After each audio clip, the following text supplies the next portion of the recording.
God has created individuals in his image, and they are human beings from the moment of conception.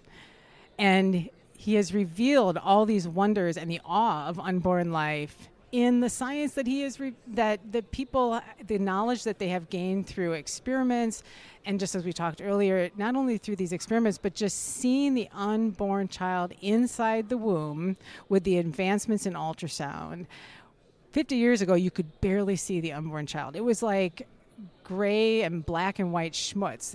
And now we see with unprecedented clarity these 3D and 4D ultrasounds of these children. So I would really encourage those in the pro-life movement to use these facts. We are working very hard to bring these facts to the public. You can go to our website. We have developed a brand new website called voyageoflife.com that will give all of the details from the moment of conception all the way until birth about the beauty of the unborn child, and will give you put into your hands the facts that you need to debunk all of these false claims that people are making when they say that the baby doesn't have a heartbeat, the baby doesn't feel pain. Well, we provide all of the research and the facts right there in published documents for them to see. So that's one thing.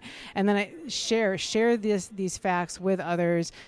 Don't be afraid to push back against these false claims, because science is on our side, and science is really helping us to win this battle.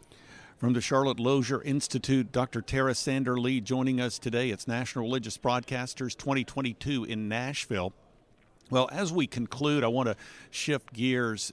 I know that the terminology that is used quite often is chemical abortion, and you can correct me if I'm wrong, but that entails what you might say. Does that also entail like what's known as a telemedicine abortion, where someone gets the pills are mailed to their home, and then they connect with someone who walks them through how to terminate their unborn child? And I guess, does an abortion pill have to be used under the supervision of a medical person, either in person or via telemedicine, or is that something that someone can do even without having medical supervision? So it's really important to understand that this chemical abortion, which is the abortion pill, which consists of usually 2 pills. The first pill that kills the child by basically starving the child inside the womb of important nutrients, and then the second pill will expel the child, the dead baby. It's really important for people to understand that the FDA put regulations in place to protect women, in requiring them to actually go into the clinic and have an in-person visit to make sure that they understood the real risks that are associated with chemical abortion, such as any underlying or unknown underlying conditions, such as an ectopic pregnancy, that you can't tell if a woman has an ectopic pregnancy unless if she actually is in the clinic and she undergoes an ultrasound and is seen by a licensed physician that knows what to look for, right? But now with the FDA removing these important in-person requirements, yes, you're right. Now it's like telemedicine.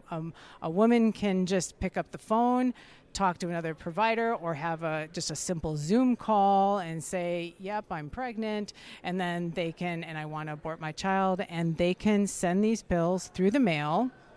They can show up at their doorstep, and then the woman performs the abortion at home, alone, on her own, experiencing not only emotional trauma, what's going to happen by delivering a dead child, but just the physical risks that, we know from studies that have been done that there are serious risks to these women, that there are potential life-threatening complications that are going to send them into the ER. We know from studies looking at some of the largest database, the Medicaid database, we know that in between 2002 and 2015, that we have seen an over 500% increase in the rate of emergency room visits when women undergo chemical abortion. So this is a real serious matter. These drugs are 4 times more riskier.